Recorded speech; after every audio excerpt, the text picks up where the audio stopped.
اب بات کرتے ہیں scope and components of family health. Scope کیا ہے فیملی ہیلتھ کا؟ تو اس کے کمپوننٹس جیسے ہم ڈسکس کریں گے آپ کو اسکوپ بھی سمجھ میں آتا چلا جائے گا. چلیے پہلا کمپوننٹ دیکھتے ہیں. Problems face by family like broken homes. اب دیکھیے بروکن ہوم بہت بڑی ٹرم ہے، یعنی گھر کا شیرازہ بکھر جانا، عام طریقے سے اگر سمجھنا ہو. ایک فیملی اچھی بھلی رہ رہی تھی، خوش خرم تھے، سڈن ایک ایونٹ ہو جاتا ہے. سے فار ایگزامپل وہاں ڈاکہ پڑ جاتا ہے اور ڈاکے کے دوران کسی کی جان چلی جاتی ہے، مال بھی چلے گیا، لوٹ کے لے گئے. اب سوچئے، ذرا امیجن کریں کہ اس فیملی پر کیا اثر ہوگا. ظاہر سی بات ہے جنہوں نے یہ ایونٹ دیکھا ہوگا اپنی آنکھوں سے وہ سٹریس میں رہیں گے، ڈپریشن میں رہیں گے اور ذہنی طور پہ منتشر ہونا شروع ہو جائیں گے.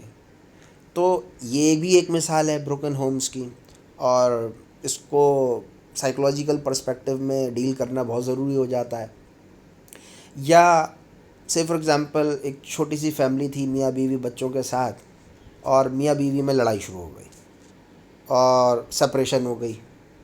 پھر لڑائی فزیکلی بھی ہوئی اور بچوں نے یہ سارا تاثر دیکھا. تو پھر کیا ہوگا؟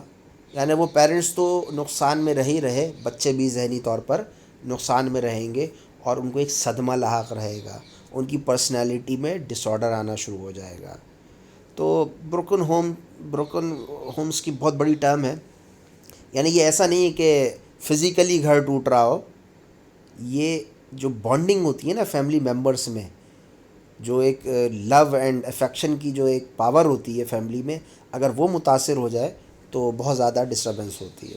ایسے ہی ڈرگ ابیوز، اب خاندان میں ایک شخص ہے وہ نشے کا عادی ہو گیا تو پورا گھر جو ہے متاثر ہو رہا ہوتا ہے. معاشرے میں فیملی ممبرز جو نگاہ اٹھا کے نہیں چل رہے ہوتے، لوگ تانے دیتے ہیں، لوگ آوازیں دیتے ہیں کہ بھئی دیکھیں نشئی کا باپ ہے، نشئی کی بہن ہے. تو بہت زیادہ سوشل اس کا امپیکٹ آتا ہے. اور وہ شخص جو ڈرگ ابیوز کا شکار ہوا ہے وہ تو متاثر ہو ہی رہا ہے، لیکن اس کی فیملی بہت زیادہ ڈسٹرب ہوتی ہے. اسی طریقے سے جوینائل ڈیلنکوینسی، یعنی کرائم کر رہے ہیں بچے، کم عمری میں اگر کوئی جرم کر بیٹھتا ہے تو سوچئے، ذرا تصور کریں کہ جب قانون اس کو سزا دینے پر آتا ہے، اس کو جیل ہو جاتی ہے، سزا ہو جاتی ہے، تو اس کی زندگی تباہ ہو جاتی ہے. اور پھر گھر جو ہے بہت زیادہ متاثر ہو رہا ہوتا ہے، فیملی متاثر ہوتی ہے. پھر وہ جب سزا کاٹ کر آتا ہے تو معاشرہ اس کو ایکسیپٹ نہیں کرتا. پھر وہ دوبارہ تعلیم، اس کو معذرت کے ساتھ اسکول میں داخلہ نہیں مل رہا ہوتا، کسی اچھی جگہ نوکری نہیں مل رہی ہوتی، رشتہ نہیں ہو پا رہا ہوتا. تو آپ سوچیں کہ پوری زندگی جو ہے اس کی متاثر ہو جاتی ہے. بہرحال پرابلمز ہیں یہ، اور اس کا امپیکٹ ہوتا ہے فیملی ہیلتھ کے اوپر.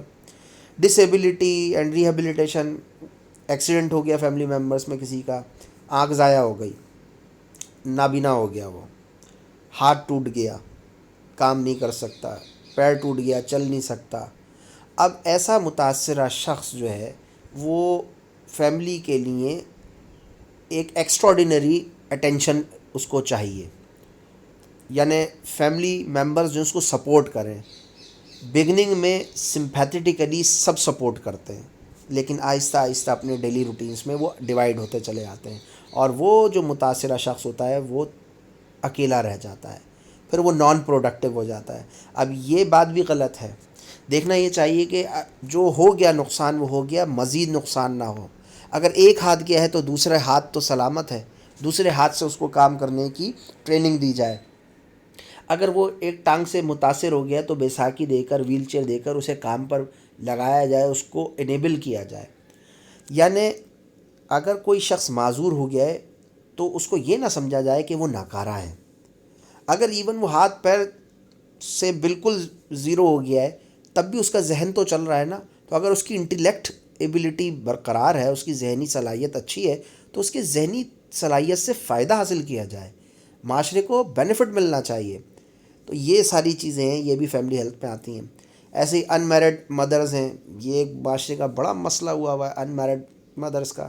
اب اس پر میں بہت زیادہ کھل کر بات نہیں کرتا، لیکن اشارتاً کہ دیکھیے معاشرے کی بے راہ روی جو ہے وہ ایسے مسائل جنم اس میں لے لیتے ہیں، اور پھر ایک ڈپریشن کا بھی معاملہ چلتا ہے اس میں، ایک سائیکلوجیکل ایک عجیب صورتحال ہو جاتی ہے۔ بہرحال اس مسئلے کو بھی ایڈریس تو کرنا ہے، اور یہ ہڈن فلیئر ہے ہمارے معاشرے میں، یہ چیزیں آ چکی ہیں unfortunately, but we have to address.